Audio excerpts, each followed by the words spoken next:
Okay, let's dive right into this explainer. Today, we're breaking down 15 of the most critical global developments from May 27, 2026. We are looking at how breaking news on one side of the world literally ripples into the other. It's a day defined by high-stakes international friction, astonishing economic milestones, and local events carrying massive global weight. So, if you've been trying to connect the dots between military operations, fluctuating markets, and civil unrest, you're absolutely in the right place. Let's get into it. To help us map out today's incredibly dense news cycle, we're going to follow a straightforward path. We'll start with geopolitics and conflicts, move into markets, tech, and oil, then check in on global health, and finally wrap up with politics and tragedies. Starting with Section 1, Geopolitics and Global Conflicts, focusing on Middle East escalations and diplomatic stalls. First up, we've got a highly volatile situation playing out in the Strait of Hormuz. We're looking at a serious tactical escalation here. Picture this. 4 one-way Iranian drones were actively targeted at a U.S. Navy vessel and a commercial ship. The U.S. military managed to intercept all 4 of those drones, and right after that successful interception, they launched immediate defensive strikes. Those strikes completely destroyed the drone launch team and hit a military site deemed a direct threat to commercial shipping. It's a textbook example of just how fast things can escalate in one of the world's most critical maritime choke points. Meanwhile, on the diplomatic front, President Trump is pouring some serious cold water on an Iranian state media peace draft. During his 12th cabinet meeting, he explicitly rejected the proposal, actually calling it a complete fabrication. He's demanding concrete action on their uranium stockpile, which he refers to as nuclear dust, before any sanctions get lifted or waterway access is granted. This whole no dust, no dollars approach really highlights the current stall in peace negotiations. The U.S. is making it clear they are waiting for verified, concrete action. And while diplomacy stalls out, the actual regional conflicts are expanding. We're seeing major IDF operations unfolding on 2 fronts simultaneously right now. Down in the Gaza Strip, both Hamas and the Israeli defense minister confirmed that Mohammed Odeh, a top commander of the Al-Qassam brigades, was killed in a precise Israeli airstrike alongside his wife and 3 children. At the exact same time, looking up north of southern Lebanon, the Israeli military has issued sweeping, urgent evacuation directives. The IDF is intensifying its push against Hezbollah militants following what they're describing as nominal ceasefire violations. Now, all of this regional instability is forcing international hands and creating massive diplomatic ripples globally. Just look at Canada. Leaked intel just confirmed that Global Affairs Canada secretly helped American citizens escape the Middle East during the chaotic early days of the U.S.-Iran conflict. Over in Syria, international inspectors have uncovered undeclared chemical weapons left behind by the Assad regime, which is setting off major non-proliferation alarms. And down in South Africa, the Foreign Ministry has formally rejected President Trump's claims regarding an Afrikaner humanitarian emergency, a point of friction that directly follows a recent U.S. policy shift allocating more refugee permits for that specific group.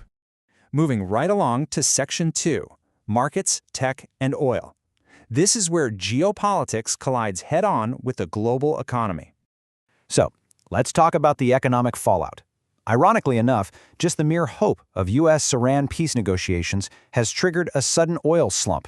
Even though we just talked about that diplomatic stall, the market is reacting to the possibility that the Strait of Hormuz might eventually reopen securely. Because of that, global crude prices have dropped significantly. Brent crude has fallen to $95.88, and WTI is down to $89.72. Now, this dip has profoundly eased broader inflation anxiety, which in turn has boosted travel, airline, and retail stocks near all-time highs. It's wild how a whisper of diplomacy moves billions of dollars, right? Now, let's shift to a truly historic milestone, $1 trillion. Micron technology has officially crossed that massive market valuation mark. The relentless expansion of AI is just fundamentally restructuring market demand across the board. Following a massive multi-day rally, Micron's stock price has literally more than tripled so far in 2026 alone. It is a stunning reflection of the sheer financial momentum driving the artificial intelligence boom right now. But this trillion-dollar tech ecosystem is actually incredibly fragile. Case in point, a single labor agreement in South Korea is basically the linchpin keeping the entire global AI and semiconductor market running smoothly. Trade union members at Samsung Electronics officially voted to approve a long-term bonus agreement, successfully averting a major labor strike by tying bonuses directly to semiconductor profits. If that strike had happened, it threatened to deeply destabilize the exact global memory chip supply chain that companies like Micron rely on to keep their trillion-dollar valuations intact. All right, shifting gears to Section 3, Global Health Emergencies, Tracking Borders and Maritime Alerts. We are currently seeing a really stark picture of global vulnerability. Down in Central Africa, a rare strain of Ebola is surging. It's gotten so serious that Uganda has officially closed its border with the Democratic Republic of the Congo, implementing aggressive screening and mandatory quarantines. But here's where it connects back to our earlier themes.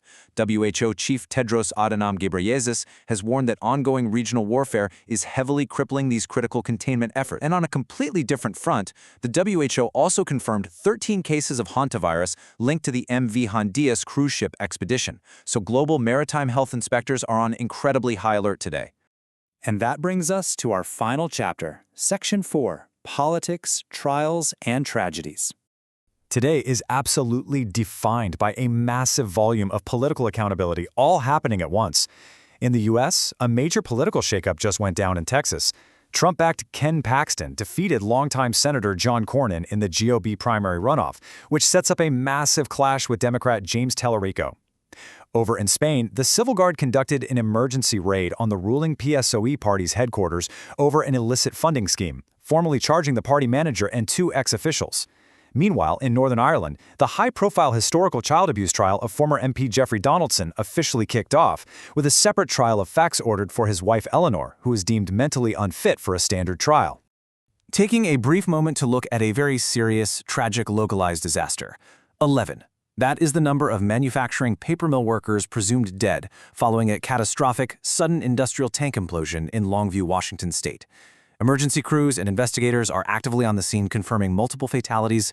It's just a devastating blow to that local community. As we wrap up, we can really see the human cost of the ripple effect we discussed at the top of this explainer. Over 1.5 million Muslim pilgrims braved extreme 107-degree Fahrenheit heat to perform the symbolic stoning of the devil ritual in Saudi Arabia. Yet, the exact geopolitical conflicts we mapped out earlier are actively dampening what should be joyous cultural celebrations for millions. Across Gaza and Lebanon, global Eid al-Adha celebrations remained deeply subdued, heavily shadowed by ongoing conflict, airstrikes, and mass displacement.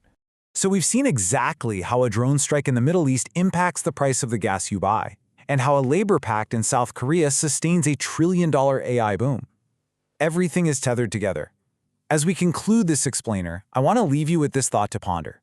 Considering how deeply interconnected our global timeline truly is, ask yourself, which of these 15 headlines will be the one to redefine our world tomorrow?